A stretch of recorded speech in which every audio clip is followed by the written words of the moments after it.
Tu sais, tu es un professionnel ambitieux qui, des fois, jongle entre ses responsabilités personnelles et professionnelles. Cette capsule-là, elle est pour toi. Je commence avec une anecdote, quelque chose qui m'a vraiment fait rire. Je demande à mes enfants l'autre fois, c'est quoi pour vous autres être un adulte? Tu sais, qu'est-ce que ça veut dire? Fait que là, écoute ça, ce qu'on me répond, c'est, ah, ben là, être un adulte, t'as l'air super cool, t'as plein de liberté, tu fais tout ce que tu veux, t'as plein de temps, tu peux voir qui tu veux, quand tu veux, tu peux te coucher tard, tu peux vraiment faire tout ce que tu veux.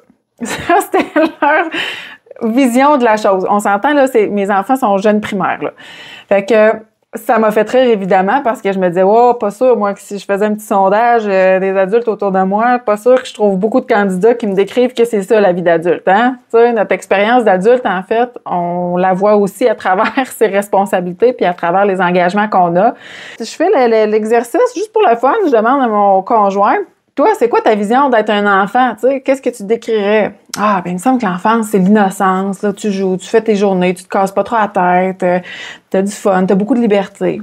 Puis, ça m'a frappé de voir à quel point, nous, comme adultes, on voit que l'enfant, lui, il a toute la liberté ou à peu près qu'il veut, ou il y en a plus que nous.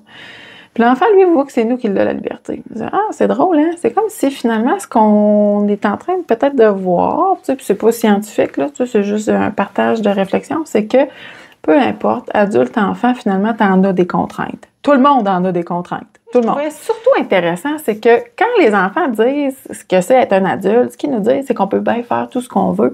C'est-à-dire qu'on peut prendre les décisions qu'on veut. Et ça, vraiment, ça m'amène sur la notion, justement, du leadership personnel et du pouvoir d'agir. Si tu sens que des fois, tu es en combat entre tes responsabilités familiales, personnelles, peut-être que tu as l'impression aussi de sacrifier l'un pour l'autre, tu te sens coupable de prendre du temps pour toi, tu sais pas trop ce que tu devrais faire, ce qui te ferait du bien. Si t'es là-dedans, là, ben, rappelle-toi que tu as toujours un pouvoir de décider, de faire des choix. La plupart de nos contraintes quotidiennes sont des contraintes qui relèvent des choix qu'on a faits, des décisions qu'on a prises ou qu'on n'a pas prises. Donc ça, c'est super important de se le rappeler parce que tout le pouvoir d'agir part de là. Puis, si tu veux en savoir plus là-dessus, j'ai fait déjà des capsules là, par le passé, puis j'ai même justement un outil que je distribue gratuitement là, qui s'appelle Tes zones de pouvoir. Fait que là-dessus, ce que j'ai fait, c'est tout simplement une liste pour nous aider à se rappeler, en fait, partout où on peut prendre des actions, puis on peut prendre des décisions finalement pour regagner du temps, puis faire des choix qui vont faire qu'on va être plus alignés, puis on va ressembler à l'adulte que mes enfants décrivent. Donc, l'adulte libéré, l'adulte qui a du temps, qui a de l'énergie, puis qui sent qu'il fait ce qu'il veut, puis qu'il drive. J'espère que tu as aimé la capsule. Pense à consulter la description. Tu vas trouver le lien pour aller downloader la liste en question sur les pouvoirs d'agir, les zones de pouvoir. Fais-moi un thumbs up si tu as aimé, puis je te donne rendez-vous aussi jeudi prochain sur la chaîne pour une prochaine capsule.